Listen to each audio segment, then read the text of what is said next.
T20 ఇంటర్నేషనల్స్లో number 1 బ్యాటర్గా Abhishek Sharma ఉన్నాడు. తన ర్యాంక్కి తగ్గట్టు తన పర్ఫార్మెన్స్ కూడా నెంబర్ 1గా ఉంది. అభిషేక్ శర్మ తన ఇంటర్నేషనల్ డెబ్యూట్ని జూలై 2024 జింబాబ్వేకి ఎగ్నెస్ట్గా చేశాడు. డెబ్యూ మ్యాచ్లో అభిషేక్ శర్మకి చేదు అనుభవం ఎదురైంది. ఎందుకంటే తను డెబ్యూ మ్యాచ్లో డక్అవుట్ అయ్యాడు. బట్ ఆ నెక్స్ట్ మ్యాచ్లోనే 46 బాల్స్లో సెంచరీ స్కోర్ చేసి మ్యాన్ ఆఫ్ ది మ్యాచ్గా నిలిచాడు. ఇంగ్లాండ్ సిరీస్లో భాగంగా జరిగిన 5th టీ20 మ్యాచ్లో అభిషేక్ శర్మ 54 బాల్స్లోనే 135 రన్స్ స్కోర్ చేశాడు. తను ఈ మ్యాచ్లో 37 బాల్స్లోనే సెంచరీ స్కోర్ చేశాడు. ఇది ఇండియా తరపున సెకండ్ ఫాస్టెస్ట్ సెంచరీ. ఫస్ట్ ప్లేస్లో రోహిత్ శర్మ ఉన్నాడు. రోహిత్ శర్మ 2017లో శ్రీలంకకి అగెన్స్ట్గా జరిగిన టీ20 మ్యాచ్లో 35 బాల్స్లోనే సెంచరీ స్కోర్ చేశాడు. 2023లో జరిగిన సయ్యద్ ముస్తక్ అలీ ట్రోఫీలో అభిషేక్ శర్మ మేఘాలయ టీం మీద 28 బాల్స్లోనే సెంచరీ స్కోర్ చేశాడు. ఇది డొమెస్టిక్ క్రికెట్లో జాయింట్ ఫాస్టెస్ట్ సెంచరీగా ఉంది.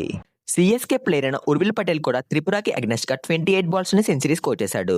ఏషియా కప్లో అభిషేక్ శర్మ ఎక్సలెంట్గా పర్ఫామ్ చేస్తున్నాడు. ప్రతి మ్యాచ్లో రన్ స్కోర్ చేస్తూ వస్తున్నాడు. ఏషియా కప్లో భాగంగా పాకిస్తాన్కి అగెన్స్ట్గా జరిగిన సూపర్ 4 మ్యాచ్లో అభిషేక్ శర్మ 39 బాల్స్లో 74 రన్స్ స్కోర్ చేశాడు. ఈ మ్యాచ్లో అభిషేక్ శర్మ 24 బాల్స్లోనే హాఫ్ సెంచరీ స్కోర్ చేశాడు. దీనితో యువరాజ్ సింగ్ పేరు మీద ఉన్న రికార్డ్ని బ్రేక్ చేశాడు. యువరాజ్ సింగ్ 2012లో పాకిస్తాన్కి అగెన్స్ట్గా 29 బాల్స్లో హాఫ్ సెంచరీ స్కోర్ చేశాడు. అభిషేక్ శర్మ తన ఇంటర్నేషనల్ కెరియర్లో 21 మ్యాచెస్ ఆడి 708 రన్స్ స్కోర్ చేశాడు. తన యావరేజ్ 35గా అండ్ స్ట్రైక్ రేట్ 197గా ఉంది. టీ20 ఇంటర్నేషనల్స్లో ఇదే హైయెస్ట్ స్ట్రైక్ రేట్గా ఉంది. సెకండ్ ప్లేస్లో టీమ్ డేవిడ్ 168 స్ట్రైక్ రేట్తో ఉన్నాడు. అండ్ థర్డ్ ప్లేస్లో సూర్యకుమార్ యాదవ్ 167 స్ట్రైక్ రేట్తో ఉన్నాడు. అభిషేక్ శర్మ 20 ఇన్నింగ్స్ ఆడి 56 కొట్టాడు. దీంతో సూర్య రికార్డ్ బ్రేక్ అయింది.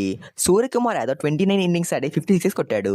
ఏషియా కప్ సూపర్ 4లో బంగ్లాదేశ్ జరిగిన మ్యాచ్లో అభిషేక్ శర్మ ఒక్కడే 37 బాల్స్లో 75 రన్స్ స్కోర్ చేశాడు. మిగతా బ్యాట్స్మెన్ చూసుకుంటే 83 బాల్స్లో కేవలం 84 రన్స్ మాత్రమే స్కోర్ చేశారు.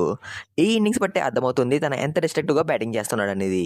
అభిషేక్ శర్మ పాకిస్తాన్తో మ్యాచ్లో అండ్ బంగ్లాదేశ్తో మ్యాచ్లో back to back man of the match awards గెలుచుకున్నాడు. ఏషియా కప్ హిస్టరీలో విరాట్ కోహ్లీ అండ్ కుల్దీప్ యాదవ్ మాత్రమే ఇలా back to back man of the match award గెలుచుకున్నారు. ఇప్పుడు అభిషేక్ శర్మ దాన్ని ఈక్వల్ చేశాడు. శ్రీలంకతో జరిగిన మ్యాచ్లో 31 బాల్స్లోనే 61 రన్స్ స్కోర్ చేశాడు. ఈ ఇన్నింగ్స్ ద్వారా అభిషేక్ శర్మ టీ20 ఏషియా కప్ ఎడిషన్లో 300+ రన్స్ కొట్టిన ఫస్ట్ బ్యాట్స్మెన్గా రికార్డు నెలకొల్పాడు. సెకండ్ ప్లేస్లో మొహమ్మద్ రిజ్వాన్ 281 రన్స్తో ఉన్నాడు. బట్ తన స్ట్రైక్ రేట్ కేవలం 105గా ఉంది. అక్టోబర్ 19 నుండి ఇండియాకి ఆస్ట్రేలియాకి మధ్య 3 మ్యాచెస్ ఓడిఐ సిరీస్ అయితే ఉంది. ప్రెసెంట్ ఓపెనర్గా ఉన్న శుభ్మన్ గిల్ కంటిన్యూస్గా అన్ని ఫార్మాట్స్లో మ్యాచెస్ ఆడడంతో తనకి ఈ సిరీస్ నుండి రెస్ట్ ఇస్తున్నారు.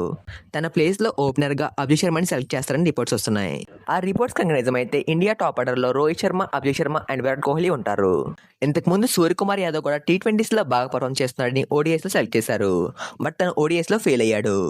మరి అభిషేక్ శర్మ ఓడిఐస్లో సక్సెస్ చూస్తాడో లేదో అన్నది కామెంట్ చేయండి. ఒకవేళ ఓడిఐస్లో కూడా అభిషేక్ శర్మ బాగా పర్ఫామ్ చేస్తే నెక్స్ట్ జరగబోయే సిరీస్లో శుభ్మన్ గిల్ ఉంటాడా లేదా అభిషేక్ శర్మ ఉంటాడా?